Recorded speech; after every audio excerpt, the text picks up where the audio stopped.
उपराष्ट्रपति के बाद मोदी का इस्तीफा, एनडीए में दो फाड़, बीजेपी में हड़कंप, नई सरकार की गठन की तैयारी।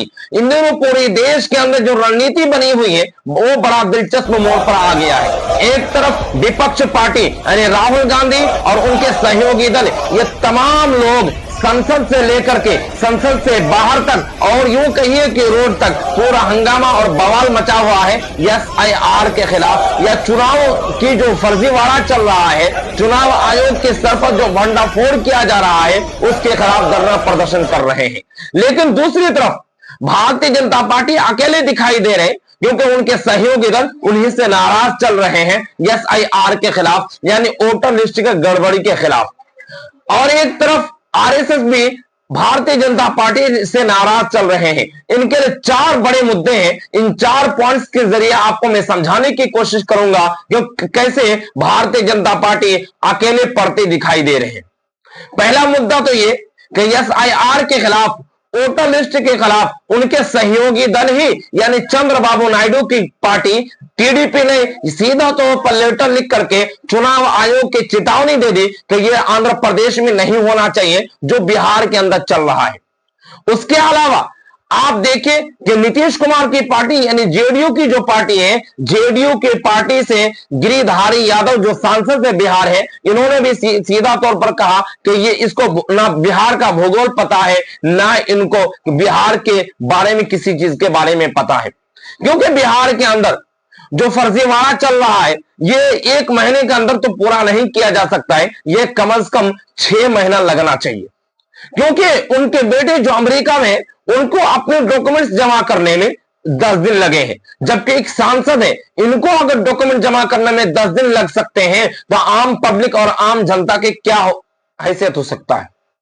ये इन दोनों नीतीश कुमार की पार्टी भारतीय जनता पार्टी के सहयोगी दल है, बावजूद इसके कि गिरिधारी यादव ने सीधा तौर पर चेतावनी दे दी।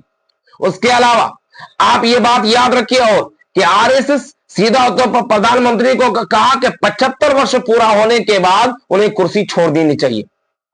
और आने वाले 2 महीने के अंदर हमारे प्रधान सेवक 75 वर्ष के पूरे हो रहे हैं।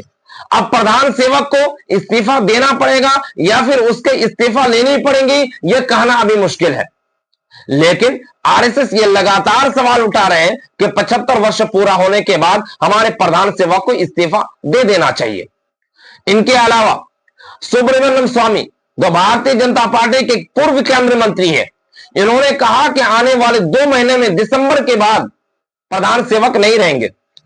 भारतीय जनता पार्टी के सहयोगी तो रहेंगे, भारतीय जनता पार्टी की सरकार तो बनेगी, लेकिन हमारे जो प्रधान सेवक प्रधानमंत्री मोदी है ये नहीं होंगे।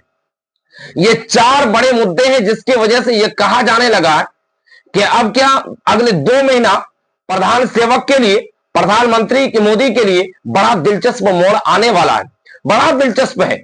और दूसरी तरफ आप संसद के अंदर देखिए कि संसद के अंदर किस तरह से हंगामा है एसआईआर के खिलाफ, चुनाव आयोग के खिलाफ। क्योंकि चुनाव आयोग जो अपना फरमान जारी कर रहे हैं, जो लोकतंत्र को ताक में रखते हुए अधिकार की बात को छोड़ करके सत्ताधारी पार्टी को बचाने के लिए, सत्ताधारी पार्टी को अपने सत्ता को बचाए रखने के लिए एक तरफा काम किया जा रहा है, निष्पक्ष होकर काम नहीं कर रहे। इसके खिलाफ विपक्ष पार्टी का तमाम नेता एक मंच पर संसद भवन के बाहर और संसद भवन के अंदर काली पट्टी के साथ, काले कपड़े के साथ धरना प्रदर्शन कर रहे हैं। और आज भी यही हुआ। और आज तो यूं कहिए कि एसआईआर को पूरा फाड़ दिया गया, एसआईआर को पूरे कूड़ेदान पर डाल दिया गया। इससे यह बात साफ साफ नजर आती है कि एनडीए सरकार में पूरी तरह से एक घमासान और अंदर हड़कंप मचा हुआ, लेकिन यह दिखाई नहीं दे रहा। क्योंकि यह कैसे दिखाई देगा, यह दिखाई देना नहीं चाहते। लेकिन एनडीए के अंदर जो 2 फाड़ में बट रही है, एनडीए में बीजेपी अकेले पड़ते दिखाई दे रहे हैं। इससे यह साफ साफ दिख रहा है कि आने वाले कुछ ही दिनों में भारतीय जनता पार्टी के लिए बड़ा खतरनाक साबित हो सकता है।